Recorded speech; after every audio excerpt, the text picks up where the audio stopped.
All righty, boys and girls, we are here. Episode 8. After hiatus, we probably traveled the world. Don't even ask. But episode 8 of Retails.io. If you're not familiar with Retails.io, you should be. That's number one. Number two, we talk about the intersection of retail and e-commerce, commerce generally, and we talk about from our individual perspectives. My background, real estate. Got involved a little bit on the tech. We got Jessica Real Estate. We got Rebecca Conrad, Tech Real Estate. Stopped Ryan Wolf. We could go through Ryan Wolf's background, obviously, on the retail and on the tech, on the e-commerce side. We could go through this entire thing. And hey, guys, another time, another place. But today we are honored to have with us Joshua Dufek. I believe I pronounced that correctly, right? Did I butcher it? No, that was close. Okay, close enough. Okay, no problem. Yeah, I don't know. I want a steak. This type of steak, that by medium rare overdone doesn't make a difference. We got it close enough. Perfect.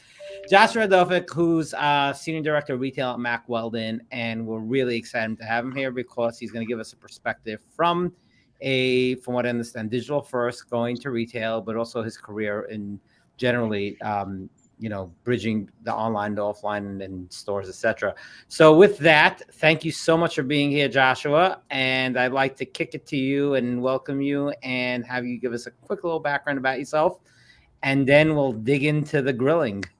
All right. Oh, the grilling. Oh, wow. That was not in the brief. You're making it sound as though like it's going to be a tough time. That's not what no idea. It's good. Actually, I just happened to be within arm's reach of a box of tissues, so this works. Yeah. Well, I'm really happy. Therapy. What's that? Yes, it's a exactly. new kind of retail therapy. Yeah, that's right. So I'm happy to be here. I'm honored to be here. I'm Joshua Dufek, again, close, to how you said it. And I work with Mack Weldon. I'm the Senior Director of Retail Performance over at Mack Weldon, which is a really fantastic company, a radical new approach to menswear with something we call the daily wear system. Check it out. Talk about it a little bit over the course of this podcast, just because it's relevant. Prior to working with Mack Weldon, I was consulting full-time, primarily with the DTC brands, digital brands that are going into the retail space, or legacy brands that are doing something new within the retail space, which is common these days and also quite necessary. I've had the good fortune to work with some really fantastic companies. I cut my teeth in retail at Starbucks, where I was there for about 10 years over 2 tours of duty, landing me in New York, working on flagship processes and sort of overall process improvement while I was a district manager in Midtown. And then I went to Canada Goose. I actually went to Apple. I worked flagship at Apple for a while, and then Canada Goose, where I was part of the team that launched retail there.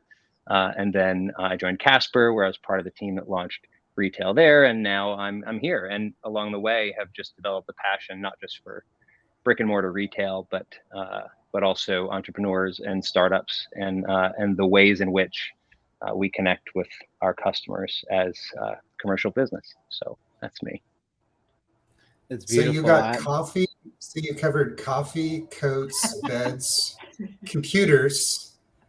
I think you're on a good run here. I like this. And AirPods. Yeah. He skipped Apple. AirPods. Right, Apple. And actually, for all of you listeners, if you had been here, just in the 5 minutes preceding this call, you would see my technical skills are on point. So there is any technical difficulties that anyone had dialing in, I was the troubleshooter. I just want to actually make that. That's Right. We could have made a whole podcast about how not to start a podcast for the first 10 minutes we were on this call. It was quite amazing. I'm impressed that we made it this far, you guys. Oh, we couldn't find the podcast with both hands, that's for sure. So yeah, that's that's great.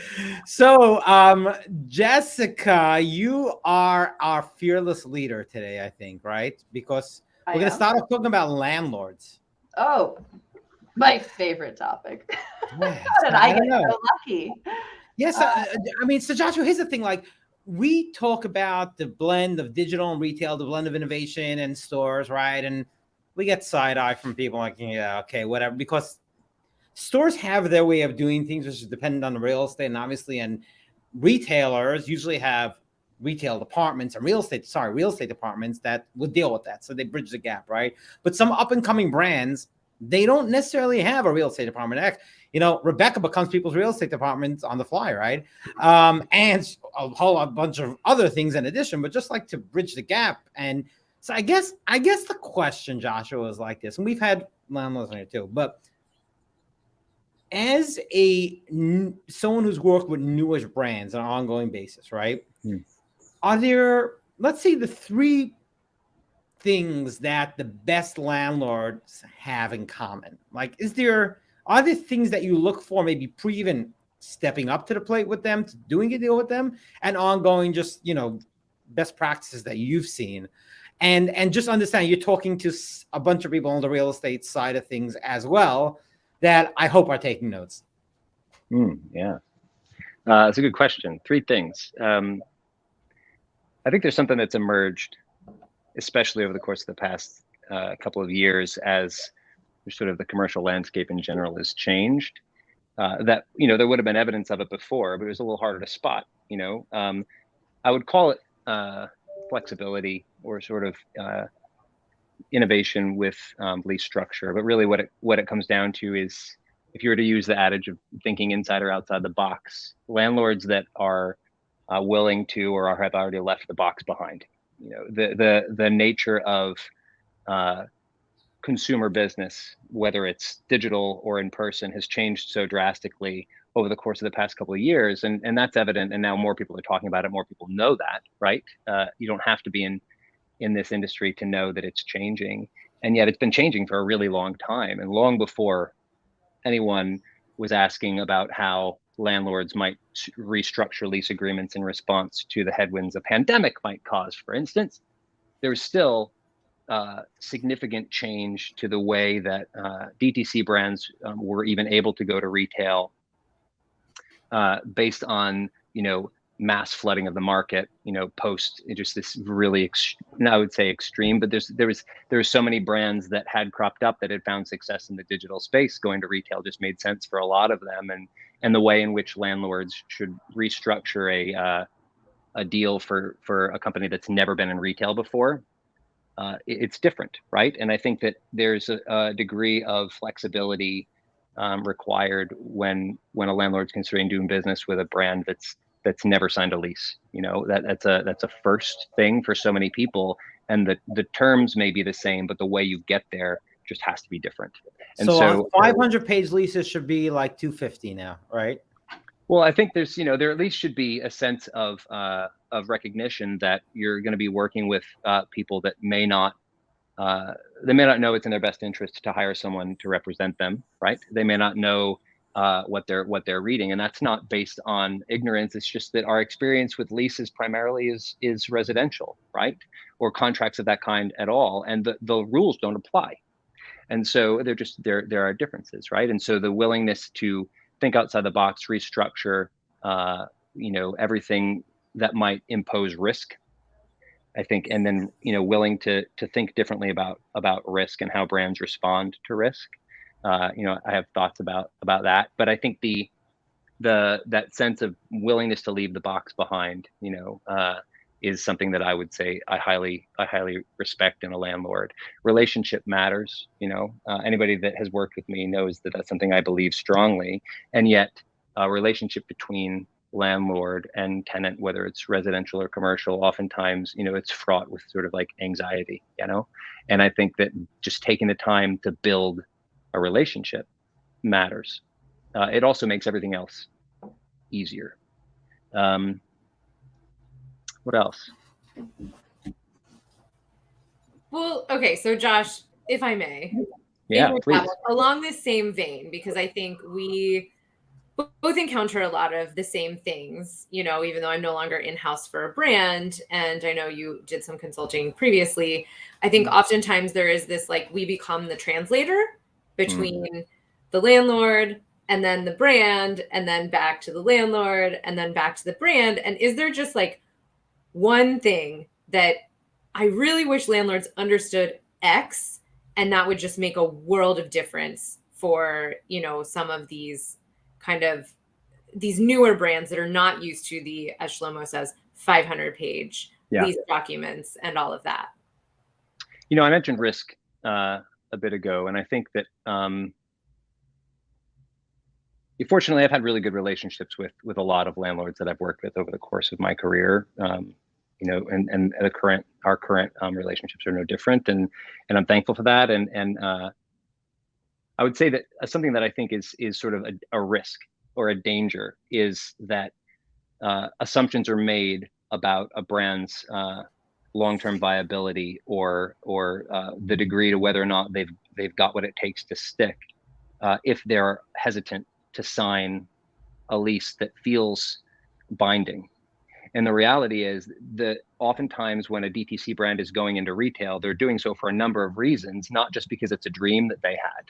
It's because it's maybe it's the right moment to connect with your customer in a way that's difficult to do in a digital space, but maybe it's because it's just very difficult to gain market share. And oftentimes retail is less expensive than trying to get on the front page of a Google search. And yet the things that you sign up for, if you're willing to put yourself out there as a brand and even dole out a large sum of money to try and continue to remain relevant and in front of consumers in a strictly digital marketplace, you may be willing to pay an awful lot and do whatever it takes to do that. And yet you're not going to sign something that binds you to it for 5 years. That's just not how that industry works. And yet when you're moving into retail, oftentimes landlords won't budge on that. And then any response, that would indicate a brand's hesitation to do that is met with doubt about their viability or their willingness to engage risk. Startup founders and entrepreneurs in general are not risk averse. I think that's kind of the point. And so it's willingness, I think, to sort of rethink what that means. So let me flip it around from a landlord's perspective, just for a second, right? How should a landlord assess the risk in the tenant? Because I got to be frank with you, I mean, talking to landlords, they're like, well, if we talk to a conventional tenant, then we could look at their historicals, we could look at how they do. But this tenant comes in and to quote someone, Ryan, that you and I would talk to, these vendors, they may last 2 days or 3 days, and who knows, like how long they're gonna last, what are we gonna do? So there's sort of a give and take. Now, I understand the point, okay? Understood. Well, who you got better right now, okay? And who's going to create the buzz, all that. But at the end of the day, there's accountability on the financial side. How would you say would be the best way, just on this? And I don't want to monopolize the conversation here, but I think it's an important counterpoint for those on the real estate side watching. How would you say the best approach would be for a landlord to vet a up and coming tenant as to viability? Because we know it's not financials. It may be sales, but it's not true balance sheet P&L, so to speak, because, a startup company, a new company is going to be different, obviously. Yeah. I think whether you're working with a founder or consultants that are working with the founder or whoever it is, relationship matters. This may sound sort of pedantic and old fashioned, but it's not. You can tell a lot by whether or not you have built trust with someone over the course of your business dealings so far. Has everything that they've said, turned out to be true? But also, I would get a sense of the degree to which they let data make their decisions. So that's one of the things that is often overlooked about DTC brands is that everything they do is rooted in data. And that's not, I'm not saying that in data sort of got, there's a lot of people talk about data and the way in which we protect consumer data. But I'm talking about the large buckets. Heat mapping, for an example, is something that gives a DTC brand, it should, not just a sense of where their customers live, but where emerging markets may exist. And so if a landlord is trying to get a sense of the viability of the retail experiment, if you would, for a DTC brand that's going into retail for the first time, ask them, how is it that they're coming to the conclusion that this is the right decision for them? Because if you're approaching it as a landlord simply from the perspective of this is a potential candidate, they're at the top of my funnel, I'm going to do everything I can to get them to the bottom, and there's no checks and balances where you're asking questions that'll protect your own interests, while at the same time probably doing the brand a favor in the event that they've not asked themselves the right questions. Is now the right time for retail? Why now? Why here, right? How long am I willing to sign up for based on the projected business that I have within a particular DMA? Those are the kinds of questions that that a brand should be asking themselves when they're considering moving into a new market, but also a landlord should want to know what they expect to get out of it. The other thing that I would say is, it's important in this process to simplify things as much as possible. And there are a lot of things that, new commercial tenants may not know that exist within lease agreements that will wind up biting them on the back end. And so simplifying and sort of openly talking about all of the costs associated is going to be the thing that will not just ensure that they can afford this long term or for however long the term of the lease is, but it's going to build trust. So when things get dicey, they're not going to run, right? And I think that, one of the things that I see when there's the absence of relationship and an entrepreneur who started a brand or is making decisions for a brand may think, we're reaching a tipping point here. I don't know what's on the back end of the next 2 weeks, and I don't have a relationship with my landlord, so things could get dark fast. I'm out. That's the sort of thing that may lead someone to walk before a lease is up. But if those discussions are had openly, like any relationship, at the beginning of the relationship, then the likelihood that someone's just going to pull the plug and leave in the middle of the night is a lot lower. Well, right. And I think what you're saying, and feel free to disagree with me if I'm not getting it, but I think what you're saying is, both sides need to be willing to educate the other. Yeah. Around what's important, right? And I don't actually think it takes that much effort, but a lot of times it's not happening just simply because the forethought isn't there from whether it's on the landlord side or frankly, often on the brand side too, to say to the landlord, hey, here's how we think we need to stay asset light. This is what our board has directed us to do, or, whatever. Or on the landlord side, that's like, hey, we need to mitigate risk. You're an unknown entity. Tell us how we can look at you in order to give you the lease terms that you want, whether it's, like you said, addressable market or, kind of some different data points than just year over year comp sales, because they don't have them. Right. So I think that's a really good point for both sides. Right. So, yeah. So before we actually sign a lease, we have to find a space though. Go ahead, Ryan. I was going to ask a question for the two real estate ninjas. Okay, so when you guys think about creditworthiness and minimizing risk, is the answer simply that you just need to think like a venture investor for an unconventional, high-growth upstart business?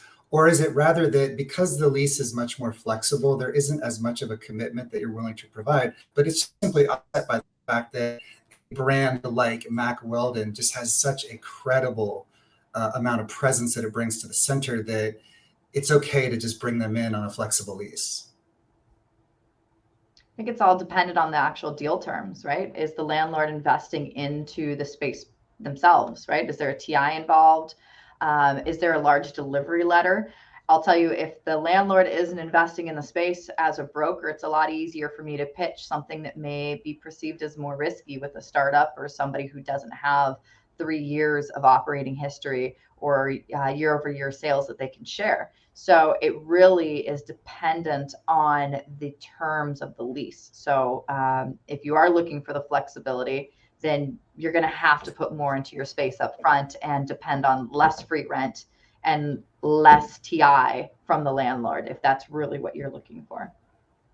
And I'll just add on to that. I mean, because of that, what Jessica's saying, and because you want to always upgrade your merchandising mix and your tenant mix, it's then beholden on the landlord to pre-plan ways to not have to pump a lot of money into spaces so that they can attract up-and-coming brands, even younger than Mack Weldon. Mack Weldon's already an accepted brand, right? But even younger than Mack Weldon to come into your shopping center to make it to enhance the merchandising mix. And it's not easy, right? Like, how do you put little money into a space but still make it attractive to probably the most to a subset of retailers that are the most interested when it comes to their branding and how they come across to the consumer, right? It's not like if you go to CVS is less concerned about how the space looks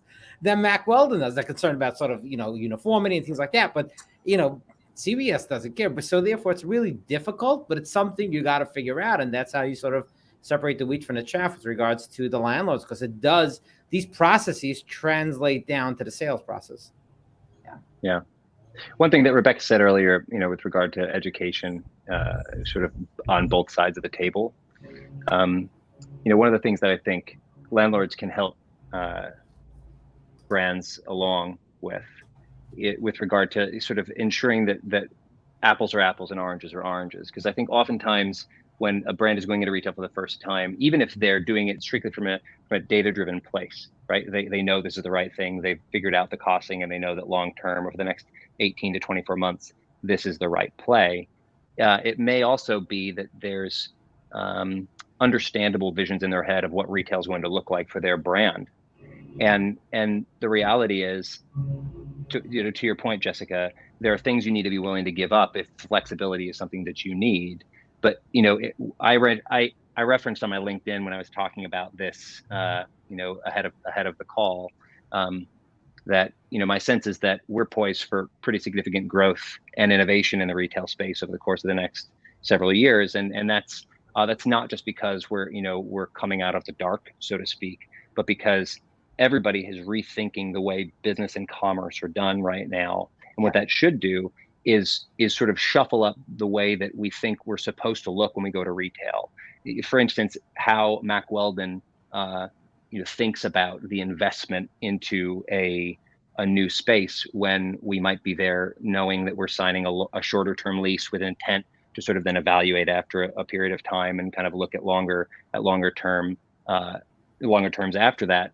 It's just simply good business to know that if I'm not going to get this investment out of the next 18 months of business, then it's just simply not the right way to open retail, right? And yet I've worked with clients who have spent $1 million on their first store, and that's very difficult to recoup on 1 year or 5, right? And so I think willingness to rethink how the brand shows up in like a flagship environment, in sort of a standard, run-of-the-mill retail environment, or something that could even be defined as a pop-up, but it doesn't look and feel like a pop-up. It's simply just built smart, right? Yeah.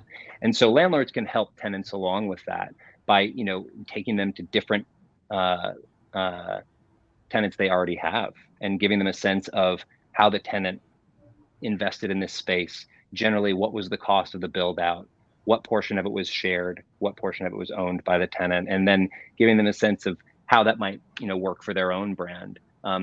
Is definitely wise, but also again may lead to sort of the long-term sustainability of the brand in the space. Yeah. To that note, because we've been talking about leases and all that, so let's go back a step here. How do you identify a site? Tell us something that may surprise us, that when you're out looking for sites, what is the surprising metric or skill set you may have that would make everybody go, really? When you're looking at a site, like, this site's going to work because? That's a good question. Well, one thing that may be just, I think, probably expected or common knowledge is competitors in the vicinity is not a bad thing. That's good. Yeah. Now, there's a difference. If you have sort of exclusive rights to coffee and you want to open a coffee shop, then another coffee shop on the corner is not necessarily a great idea. But if you sell jewelry and there are other jewelry stores in range, then what that's actually just going to do is bring more people to the area, and consumers should have choice. It's on you as a brand to create such a compelling experience and just a general value proposition that you make it worth their while to walk in the door. And yet your adjacencies matter. You rarely do you want to be the only person doing what you do in range of the space.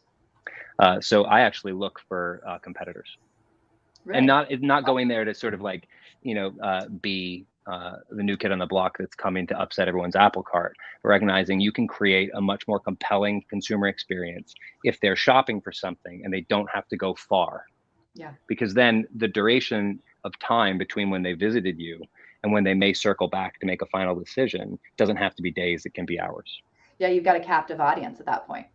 Do. There's an area in the city, sort of on it's Upper East Side, in the 60s, sort of it's just very heavily geared toward home goods and home improvement and the things that you might actually do to sort of outfit your home. And people don't think of New York as having shopping malls. Now we do, but we didn't always. And yet we've always had these sort of like little pockets. Everybody knows about the jewelry district and the flower district, right? But that also exists for almost everything in the city. And so there's this area in sort of like the 60s over there where you can go and find lighting stores and Home Depot, and you can find everything, blinds, and everything that you need is within a couple blocks radius, right? And a lot of those businesses are in competition for one another, and it may make it difficult to do business, but damn, it's a really great consumer experience. Yeah. Absolutely. So that's one thing that I would say is that matters, right? Is who are your adjacencies, but also what are you thinking about, with regard to your neighbors? So along way, just is there ever a scenario where, I don't want to talk on a blanket in the future, but generally, if you were to work for a specific brand like a Mack Weldon, would you insist on an exclusive? Or would you say our products are that different, right? So a coffee shop, obviously, one coffee, another coffee. Some people like Starbucks, some people like, Dunkin' Donuts, Diet Coke, Pepsi, right? You got that CVS, Walgreens, right? It's commodities to a certain extent. But when you have a fashion, right? Would you, does the concept of exclusives fall out the window, or is there still a place for it? I mean, exclusivity is a really strong word. I actually think personally it should apply in some settings. The coffee shop is a good example, actually, because of how much you rely on daily business. I think there's a distinction there. How much of your revenue is driven by the customer that comes 3 to 5 times a week versus it's an event, right? So if you have the sort of business that really does rely on regular business, then I would look at exclusivity in the contract. But if you are someone else that's just sort of in the fray, now granted, if there's like a direct competitor where it is obviously sort of like a like for like, maybe, depending honestly on the brand's sense of their own strength position. Okay, if you're Lululemon, do you care that Fabletics opens next door to you, or do you feel that your product is going to speak for itself, right? This is an example, right? That's what I'm trying to understand. Yeah, but I think that's actually, honestly, and this is not a dodging of the question, I'm going to dive deeper. I think that it matters. That is a case by case scenario based on where the brand's at. What does their pipeline of product look like? What does their marketing strategy look like? Are they ready to take on someone else in the ring, or is now not a good time? Because even some of the great fighters knew that now's not a good time to get in the ring.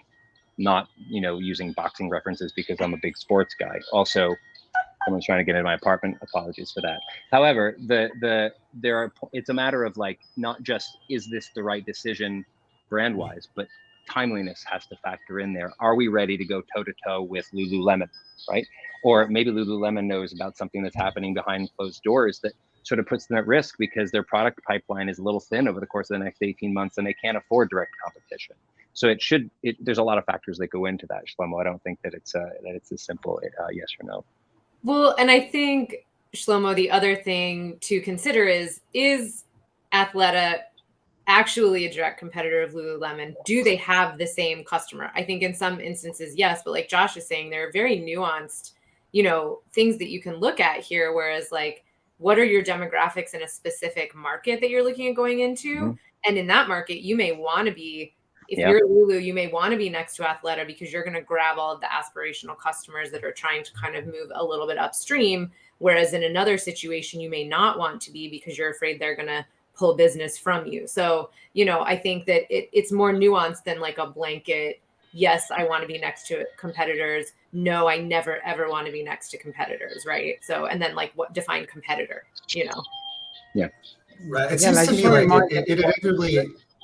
Right. I just want to remind anyone watching, the comment section is here for you to vehemently agree, disagree, or ask questions. So bring it on. I relish the fight. So yeah. Okay. Sorry, Ryan. Got it. So I was just going to make a quick comment. It's fun.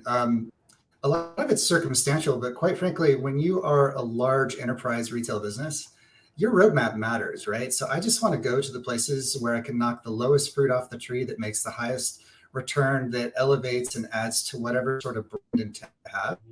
And if by which I encounter a situation of store number 162 that I'm going to be in a corridor with a competitor. Of course, the circumstances of that make me think yes or no. And I think everything you guys have to say makes a heck of a lot of sense.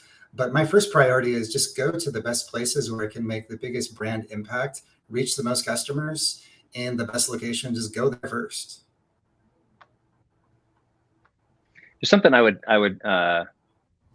that I referenced, the changing sort of climate and how brands are rethinking perhaps what retail looks like for them. Landlords should be rethinking lease terms, in the interest of not just flexibility. I've said innovation, but I think it's asking, the questions of yourself about what do we expect of this lease? What do we expect of this retail space? What do we expect of this tenant and the relationship overall? What are we hoping to get out of this connection with consumers, and what are we hoping to bring to the table for consumers? And within a brand, the ways in which we go to retail should vary depending on where we are, but also I think that there should be an upswing in brands that are willing to engage several different store typologies to match the needs of a given market, right? And so there may be, our product is an example of something that you kind of need everywhere you go, right? And there, you may need it in a travel center, you may need it in your home city, you may need it in a city that you're visiting for work, and you may need it at odd times of the day because there's something that's come up that's at your calendar and you're not necessarily prepared for it from a wardrobe perspective, right? And so willingness to think outside the box about not just how long the lease term is, but what the store is going to look like for you. We've seen the differences in Starbucks, for example, as they've evolved the consumer experience in an effort to continue to bring in new customers and maintain their current customers in a really challenging industry. The ways in which they show up, especially in major metro cities. Originally it's cafe versus drive-through, right? And there's sort of that customer capture, but also making it as simple as possible to meet customers where they are in the moment, right? And brands that sell something other than coffee can do the same thing. As Starbucks has evolved, they now have stores where you can just go in and pick up your order that was placed online. There is no cafe. And it's basically a pedestrian drive-through, right? And you walk in and it's nothing but screens. It doesn't look anything at all like the Starbucks of yesteryear. And yet if you stand there for 5 minutes and it's, a store where the Starbucks partners are engaged and there is some sort of regular business, all the same conversations and connection are happening, but they're meeting customers in a different way. And so I think that, there's something about the innovation that can be brought in retail expansion, whether it's from 0 to 1 or 1 to 10, willingness to think about how your product and your brand might show up in not just a new market. I think we can go away from A market, B market, C market as the ruling decisions that you should use about when and where to go. But ask yourself, what am I trying to get out of this? And am I willing to actually present something that may be a scaled down version of the overall experience? At Starbucks in New York, speed and efficiency is such a huge part of the consumer experience that it just feels different than it might in a small town. And yet, because it matters so much to the consumer in New York on their way to work, you're actually ringing all the bells that matter to them right now. And so to them, it feels like the Starbucks experience, right? Because they were willing to create something that actually is really just a sliver of the original manifestation of the brand. So that's sort of when I think about innovation, both on the brand space and on the landlord space. It's not just around lease terms, and it's not just around location, whether it's sort of like a major metro market or not, but it's also there's some really interesting things you can do with regard to store typology that I think it's timely. So could I ask a question just extending on that, really just in this whole world of in-store experience, build out TI dollars?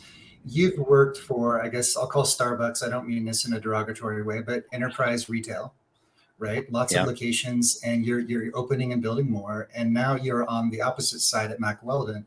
What I'm asking is simply this: what is unique about the experience coming from the DTC side? And let's just use Mack as a case for a second. In conventional retail, really big cornerstone of your brand is really kind of birthed in the in-store experience. Like what Starbucks is and what it stands for has a lot to do with the whole experience and the colors and the textures and everything that comes to life. And for a DTC like Mack Weldon, you have a very brand-rich business with exceptionally fantastic product. But all of a sudden you have to create a retail environment. Does budget come into this? Do you think about constraints of, you know what, this is where we think the right amount of money to spend is? How do you sort of corral a lot of ideas to bring it all to life? Well, the economic climate, makes it so that it behooves us to, regardless of the brand, to determine whether or not there's enough ROI in any expense. I think that any brand that was spending money frivolously a couple of years ago, just because the economy was different, the tone in venture capitalist meetings was different. What it takes to get funding and keep getting funding, the expectations are different. So we should all be asking ourselves whether or not any given expense is a wise use of funds, right? That's just good business and it's responsible. However, I think that there's a decision about whether or not you need, call it. Actually, I'll use Lowe's as an example. This is I'm going back a long ways. But when I was a new homeowner, I would go to Lowe's because one of the things that they did was they showed me 3 versions of everything. Everything that they presented was either good, better, or best, right? They weren't actually saying this is high quality and this is shitty. They were saying these all kind of do the same thing. The degree is like, what is it that you want to get out of whatever room it is that you're remodeling? How much are you willing to spend? And that's a homeowner asks themselves the question, what can I afford? And then goes and makes a decision whether or not those faucets are the right one, or should they go for the one that's just good and not better? And so I think the decisions about just sort of wise investment of your resources are something that every brand should be asking themselves, whether they're a legacy brand or enterprise retail where they have a lot of money to invest, or it's their first store, right? And so coming from the DTC side, we have the benefit, of having history at Mack Weldon, where the brand is 10 years old, and there is a very strong and rich relationship with our consumers, and the reason to go into retail is not simply because the economics of overall marketing have changed with shifts in policies around how we put our ads in front of customers, right? That's changed for every brand over the course of the past couple of years as Apple's changed their policies, but also just there's a lot more conversation around sort of data in general, and we are a very human brand, and I think a lot of brands are, even if they are existing entirely in a digital space.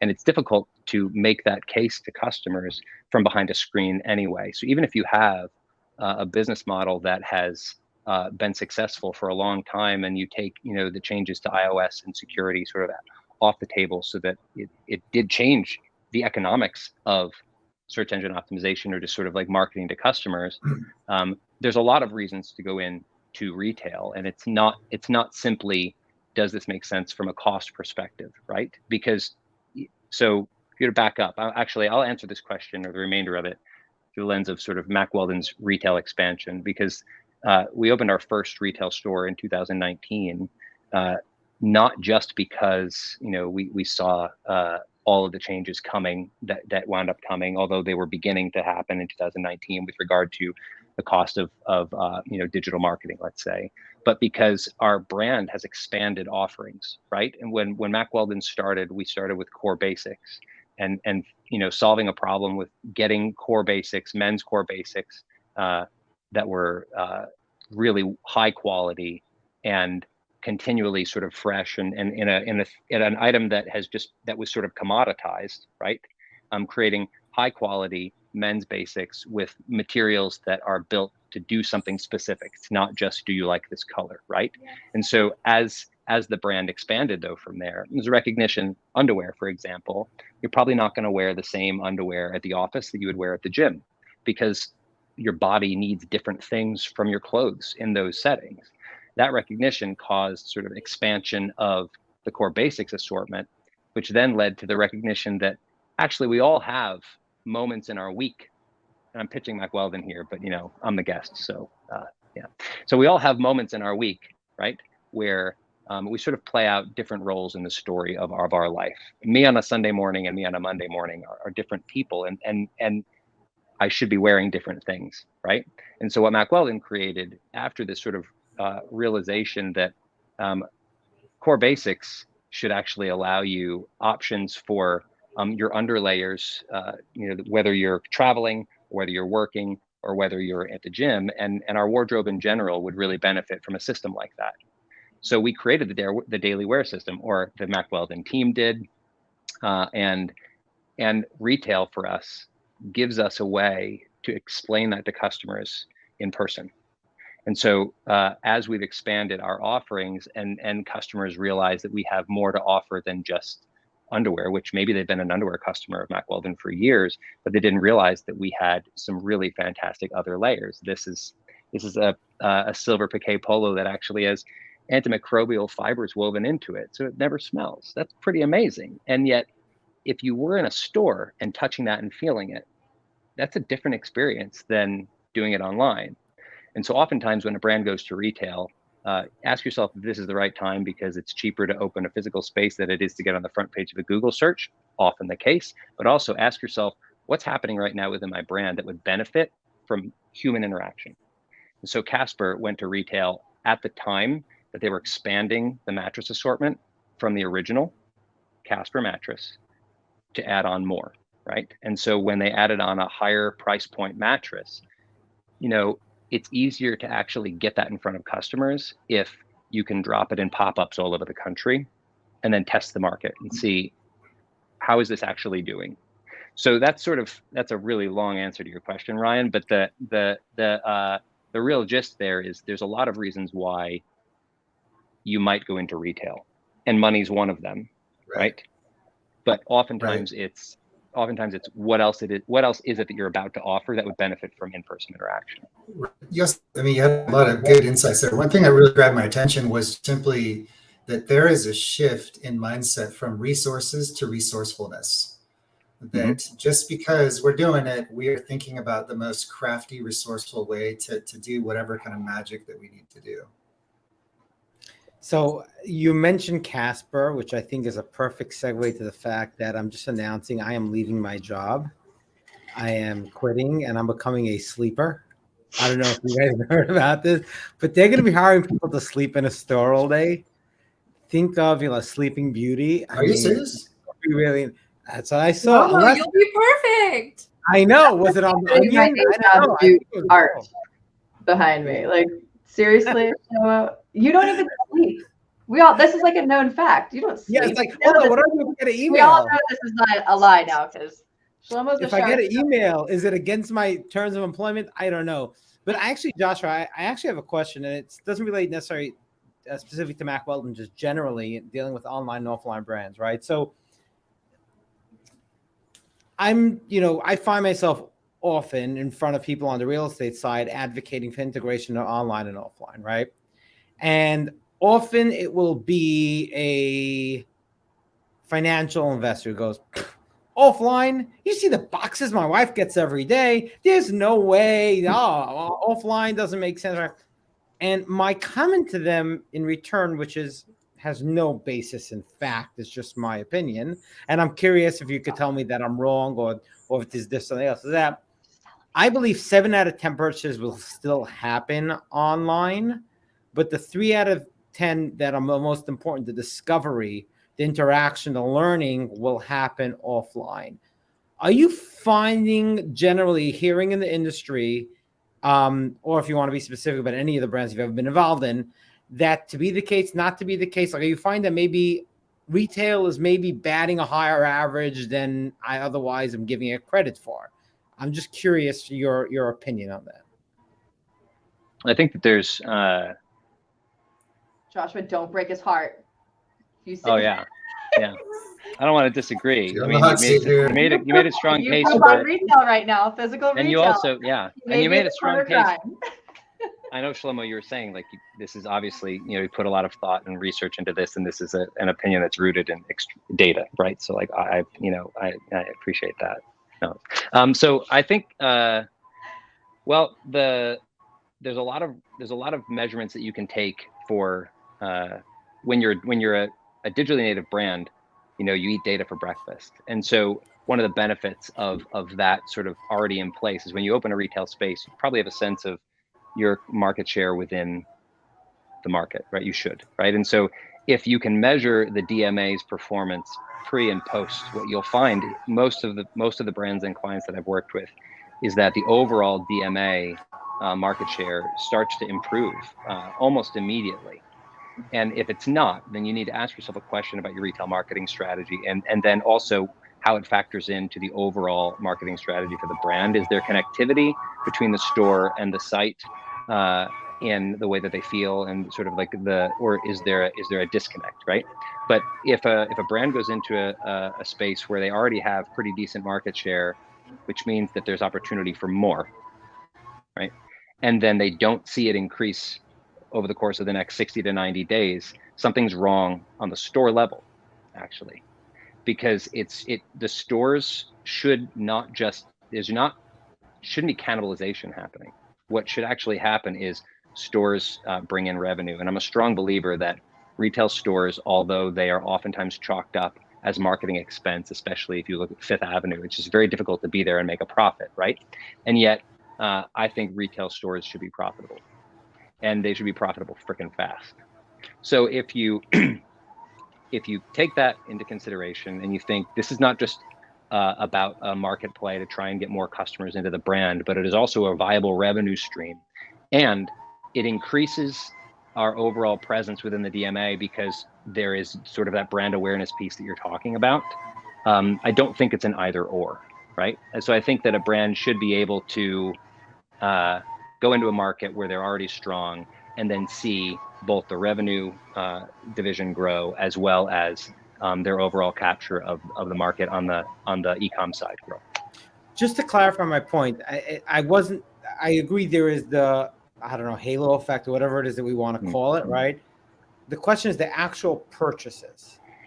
Do you find that it is still a bias to online buying once you know what it is that you're buying? Oh yeah, right. Well, that's really the question that. Yeah, I think that the simple truth there is there are different kinds of customers. I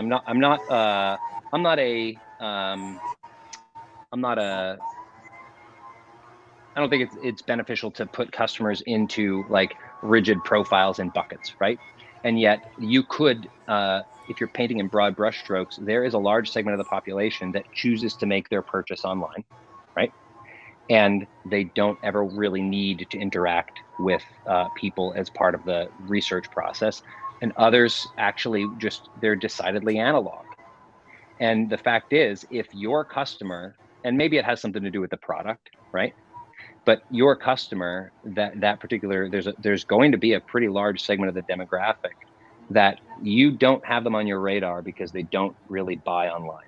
And the fact is, retail's not going away, if only for that reason. And so there's you reap the benefit of capturing those customers when you open a retail space, and that is an unknown entity until you open, right? And so, which is why you should look at the halo effect. To what degree is your business actually not cannibalizing the e-com space? Because it may be that you're capturing the customer that simply just wouldn't have converted at all.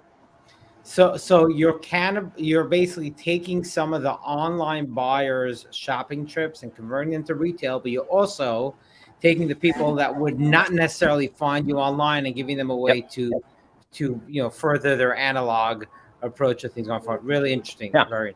Yeah. It also sounds like you're building brand loyalty at the same point when somebody's had the chance to be in a store. So you've got that going for you as well. Absolutely. There's a face there, and I referenced Mack Weldon as a human brand because the problems that we're solving with the daily wear system are human problems, right? And so and we're making it easy to remember, like Me on a Sunday morning is the easy goer, and me on a Monday is the operator, and our marketing supports that, right? And so the stories within that you can kind of convey in a retail space, yeah, it connects people emotionally to the brand. But it also sort of helps you firm up your marketing strategy. So there's a lot of upside there. We've got some underwear at Mack Weldon that they sell really, really well, but they sell better in retail, because when you touch them, you understand something that's just difficult to understand with your eyes alone. Mhm. And so, they're a strong performer on the site, but they're the number one performer in store, because the moment you touch them, you understand something that you just wouldn't have otherwise. I'm just so happy that you're such a thoughtful speaker that we will definitely be able to keep Shlomo's ego going for a little while, because you hit to his thesis of retail. So thank you. Good. Yeah, good. but I didn't have a rant Bottom of today. my heart. We will be No able rant. to Shlomo. I didn't have a rant today. There's really, really a problem. There's nothing to rant about. There was really not a rant. Your performance. I really am.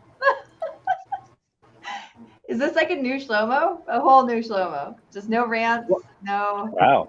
I'm honored to be associated with the new leaf. Maybe I'm a know. good influence. See, you know I'm what just I on think? my meds today. That's it. You make Or it's some possible. sense, and that it's you possible believe also- stores should be profitable. And so Shlomo had nowhere to Oh, yeah. go with that. He's like, wait a minute. He also believes stores should be profitable. That's It's also possible Shlomo didn't rant because I talk a lot. Nah, no one talks more than me, and no one could prevent a good rant, to be very frank with you. And I won't ask you, like, we won't get into like really sensitive topics like, does e-commerce deserve to exist as a standalone entity, or Shopify as a company? If DTCs can't survive, how does Shopify survive as a? We won't go there, because we really don't want to piss the rest of the world. Well, I don't mind, but we don't want to put you in a position of it. So with that, like, just so you know, I'm on my meds today. Thank you. That's what, we're not going to compromise you, is what he said. We're going to let you continue to be a civilian in the world. Thank So, you. yeah, Jessica, you have us. What is it? Swarovski? What is it called? The crystal company. What is it called? Yes. How do you pronounce it? Yes. Oh, I got it right. Okay, interesting. Okay, go. Jessica's got a collection of those, and I do. They're all from CoStar, though, so I'm not sure they're worth anything. Oh. Oh, wow, that flex. Throw in the shade. It took me a second. No, It's like paying for your own award. It's like, really? Come on, CoStar. Yeah, But we won't CoStar go gives to that awards for keep top compromising brokers. people. Yeah. Yeah, CoStar gives that awards for top I'm brokers. about to get a and cease and essentially desist. just flex that she's got a bunch of them. That's it. Okay. Yeah. For the record. Uh, Alrighty. Jessica, you wanna wrap this up with your Okay. go-to? Well, I have one last question here, and this kind of hits to the real estate side of things before we get to the crystal ball predictions. So please have your crystal ball predictions ready. But Joshua, before we leave, I would like to know, what is the cheapest and most expensive lessons you've learned when opening stores? All right. Most expensive, and I wouldn't say that this is, if I were to look at a history of my decisions, the bad ones, I'm sure that I've made worse that cost us a lot more. I was new to New York. I was working for Starbucks, and we were opening our first global flagship. Starbucks was, and that was my project. And so I'd worked for Starbucks for 6 years, but never in the New York market. And I was a district manager at the time, and I had full responsibility to sort of get the store off the ground. And I wasn't really plugged into just sort of the engine that is how Starbucks operates in a major metro market versus the autonomy and responsibility you have on you as a leader in a smaller market, where you might be the generalist that owns everything in Omaha. But if you're in New York, you're a small piece of a larger puzzle, and there's a lot of people that are sort of working. And there's a lot of work that had gone into this particular flagship project before I actually came to New York to take over and run it.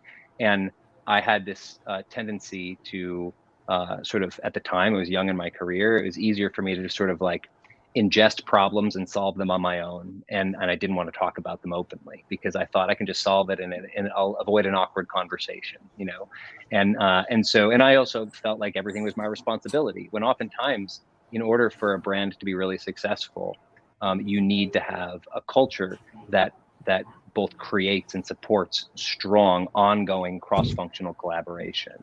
And that's something that is challenging oftentimes for startups because they started with just 2 or 3 of them. And as they grow, the willingness to sort of like let go of things and recognize that you need to bring partners along, that's something that sometimes is difficult, you know? And so every single early person shook their head when you said that. It was so funny across the board. Everybody's like, oh yeah, I know that problem.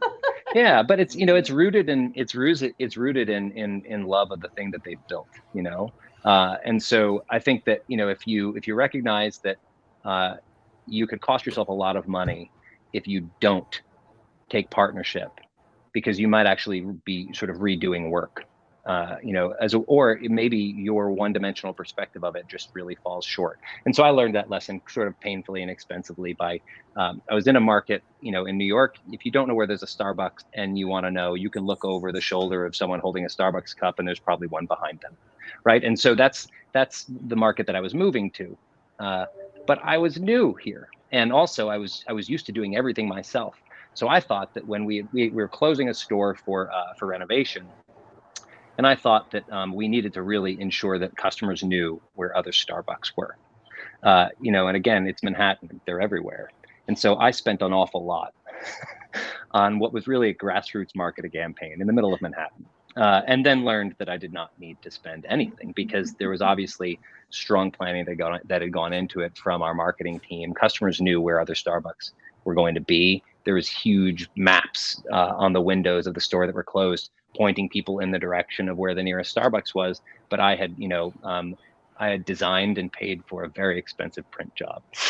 So that was unnecessary. And it's also the first time I ever heard my boss use the F word.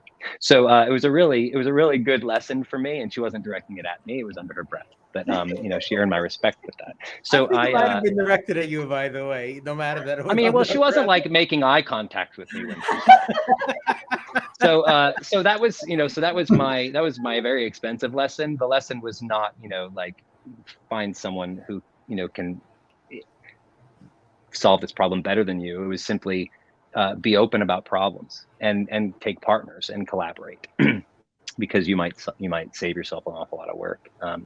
Honestly, one of the cheapest lessons I've learned, I had this, it was at Canada Goose, and I had led the team that opened the first store here in New York, and we were brand new to retail. It was just a very busy business, and I had a lot on my plate, and I had an employee there, and I had someone walk in for an interview, and I asked one of my team if they could give this candidate a tour of the store, and they did, and it was at the time I was making that decision really because I just needed 5 minutes, you know. But then afterward, what I did was I pulled that employee in, and then I grabbed the manager that had interviewed the candidate, and I had interviewed the candidate, and each one of us had an equal say. And if we weren't unanimous, we weren't hiring. And the employee that you know, that did that with us was surprised that she had a voice. But, you know, I've always worked for brands where we all have a voice and it matters. And so I've had the good fortune of working for brands where people matter. And so I carried that habit forward.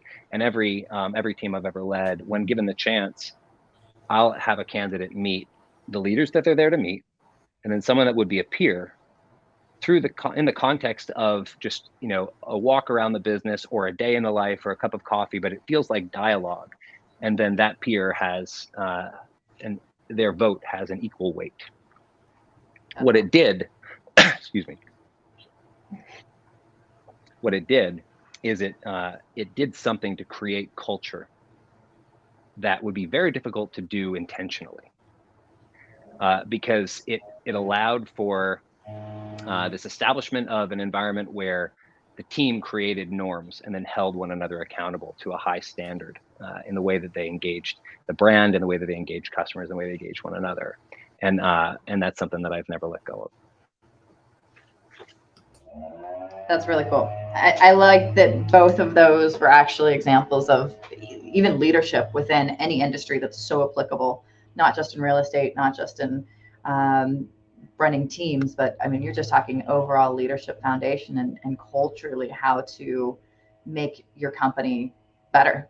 And that was, I think, what you're talking about are things that maybe were not touched on in decades past, because it was just, you walk into the behemoth machine. And as we're seeing companies change culturally, it's because of these simple, thoughtful ideas and the way they present ends up in your culture. So very cool, both sides. But sorry that you got cussed out under your breath. I mean, never happened to me before. No. Exactly. It's not a big deal. It happens to me daily. Come on. Yeah, I mean, that was a long time ago. Me? Yeah, I don't know who's worse, those who work with me or my children, but somebody's yelling at me under my breath constantly. And they do make eye contact too, which is also very scary. Yeah. Questionable. Okay, we ready? This is my, I get everybody stoked for this. This is lightning round, Jess. Lightning round. Crystal ball. Lightning round. Crystal ball predictions. This can be a generalized prediction of what's going on in the retail world. This can be something that is more touching on e-commerce. It can even be more of what's happening overall in the economy and how it may affect retail in the future. But we're looking for the hot predictions of retail going into 2023. How about that? All right, everybody gets to go. Everybody, John, we want to keep you for the last, because you're gonna, you give us have to go last. Spot. Yeah, Good. I'd rather go last. So yeah. Make Shlomo go first. Okay, well, Shlomo go first. I think there's going to be a bifurcation between quality and crap, and I think 70% of retail is going down the crap way. And that goes from the real estate side of it to the retailer side of it. I mean, rents have gone up dramatically. Sales, they say, have trailed, but I think sales are going to be an issue. As of right now, retailers that were planning to open in the next couple of years, the next year or so, have put that stuff on hold, and mostly has to do with some headwinds in the industry right now, but I think it's really going to be bigger. I think people are betting on a bigger comeback, and I think the challenges is an issue. For example, let's just take the overstock of items, right? That may be just one specific mistake, but these mistakes have consequences. These mistakes, they tumble and they add on. So now I have overstock of products. So I was just watching Simeon Siegel the other day talking about how, like, Traeger decided to cut their production so they could let stuff in the store cycle through. Well, when you cut your production, you cut capacity, you cut things ripple, and then when you cut production as well, and you're not coming out with new products, that also puts you not top of mind. So that's just internally, but I think generally we're going to have issues. I think you expect mall owners to have issues, shopping center owners to have issues, and we're going to have on the finance market that I'm involved in a day-to-day basis restructuring debt for people. I think those challenges are here already. And I think the way to make money moving forward in retail is to either be best in class or be a turnaround artist. So that's my crystal ball. That was deep. Cutting deep today, Shlomo. You saved your best for last. Wow. These meds are doing something to me. Yeah. Ryan? Well, on a less draconian front, I want to introduce you to, this is my crystal ball. It has a little fish inside of it. We have a crystal ball. I call it, so this is Bubbles, by the way. And this is legit crystal, by the way. This is from an island off of Venice called Murano in Italy. So Bubbles is here to assist me in predicting. Can we get a good close-up of, there's Bubbles. Look at that. Oh, my God. I know. I know. Bubbles is like 24 years old, and I'm not going to age myself. But anyway. I remind you of the fish from American Dad, the guy that's always talking. Yeah, I feel like there he is. Look at that. But he's happy. It's like a taxidermy of fish, and I'm not into that kind of thing. Would you look at that? Weird in general. But on a serious note, we talked a little bit about this, but all of the challenges that I think, I'll call them challenger brands, up-and-coming DTC brands have of jumping through hurdles. I know, Joshua, you deal with this day today. Rebecca, you are the conduit to deal with all the chaos of leases. And from the idea of seed to harvest, the intent of, I want to open a store to the time that I actually open the store, that process is going to get infinitely more efficient. I actually genuinely believe technology is going to be a very big catalyst. I think there's definitely an interest for making it easier for brands that don't have billions of dollars on their balance sheet to open stores. And really, the game here is retail is to solve a lot of the merchant problem, which is the most interesting, exciting brands that don't otherwise have a presence in retail will have one. And that process is going to become easier. Ooh, Ryan, I love your prediction. Love it. Thank you. I'm going to go really quick based on everything that I'm seeing right now. In 2023, malls, specifically A and A- malls, will continue to be more palatable for direct-to-consumer brands as a retail entry point than street and high street. There's a lot more built-in traffic. The landlords are willing to give more on the leases. It's going to continue to happen. And even products that you didn't expect to go into malls, I predict, will go into malls. So the Flowbee's coming. You're calling. Still coming. Flowbee's coming. So wait, Sweet. you're calling almost like a partial mall revival right now. Am I hearing this? Like A mall. So Shlomo's prediction is correct that crap retail. Yeah. We all know. We all know those guys. Yeah. Mm-hmm. Best malls in the country with their like built-in traffic and adjacencies will continue to be hot to try for D2C brands. Yeah. All right. Well, I'm kind of in line with like what's happening between this. I can never get these things figured out.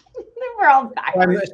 Should I move you around to make it easier? I'm kind of between Ryan and Rebecca right now. So, and I also kind of agree with Shlomo. So as we go into 2023, I think we're going to see the landlords who are truly risk adverse become harder to make deals with. And they are going to go with your traditional retailers on traditional formats because they're risk adverse and they're too worried about what's happening around them.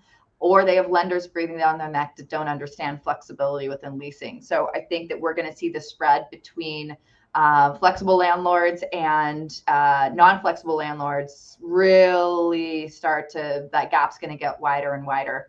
And those who are in a position to be able to invest in tenants and be more flexible are going to really change the way physical retail is looked at, shopped, foot trafficked, and everything else. So I think that we're at a pretty big crossroads in 2023 with how physical retail is going to respond to consumers based upon landlords' risk adversity. Interesting. Okay, Joshua. I didn't bring Crystal, and I don't have a fish. So I'm grateful actually just for a seat at the table because those things I didn't realize they were prerequisites. I don't know that I disagree with anything that you guys have said. I think that Shlomo,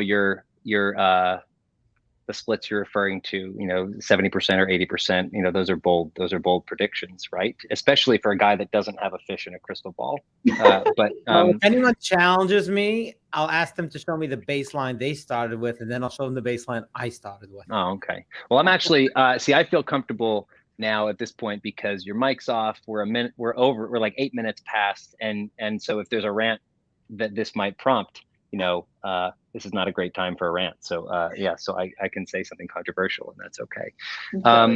So I actually think that there's going to be a more significant share, if you look at the overall retail landscape, of what we traditionally would refer to as pop-ups, because I think that there's on the landlord side and on the tenant side just a lot more willingness to consider non-traditional formats. And whether you are a legacy brand or an enterprise brand that's sitting on an awful lot of product that you're having difficult liquidating through your existing retail stores because of, either the poor decision making on buys that were made a long time ago, or you just got them out of the Suez Canal. There's a lot of different reasons why you might be sitting on a lot of product, but the ways in which retailers are liquidating those things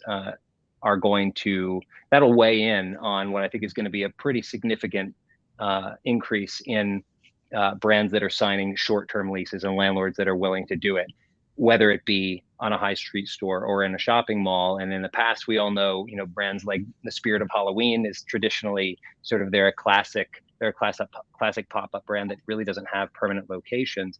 You might see more of that, but you also might see more, you know, sort of a rise in brands like Leap, where they actually are able to go in and represent a large number of brands that are trying to go into retail, negotiating, you know, sort of on a broader scale, and basically serve the purpose of what a brand may have been able to do in the past, and say, I'm willing to sign up for 20 stores over the course of this duration of time, and then that improves their lease terms. Brands like Leap are able to come in representing a bunch of small DTC brands, and then if you walk down Bleecker Street in the Village, it feels like every other door is a Leap door. And if you're not familiar, Leap is a brand that actually just helps DTC brands go to retail, you know, sort of one-off, where they actually will open and operate, right, on the behalf of the consumer. That's not on the behalf of the brand. That is not right for every brand, but for some it may be. And so I think that we'll see more brands like Leap that are actually coming to sort of, whether it's small bespoke consultancies like Recon Retail, where they can actually come and write customer strategy for you, or also do so much more, up to and including running your retail business, or brands that are very large and well-funded like Leap are going to do it, you know, on a larger scale. I think that is going to enable more short-term leases than we've seen in the past, and we might not even know that they're short-term leases when we walk in, because I agree with Ryan, the opening process and the duration of time that, you know, between ideation and actualization is going to be much shorter because of efficiencies that are built in order to survive. Love it. Beautiful. Well, thank you. I Been really wonderful. appreciate it. Yeah, this is great. This was really, really great. And you talk a lot. No one speaks more than me. So please, that's my crown still. You can wait in line. We'll get to it. Okay. But that being said, thank you so much for joining us. And thank you to all our viewers and everyone that participated. You could find us at retales.io.com, re-tales.io.com. If you're not sure what I just said, just look in the corner of the screen. You got it right there. And follow us on all the social media platforms and send us hate mail. Thank you and have a good one. Thanks, everyone. Thanks, guys. So,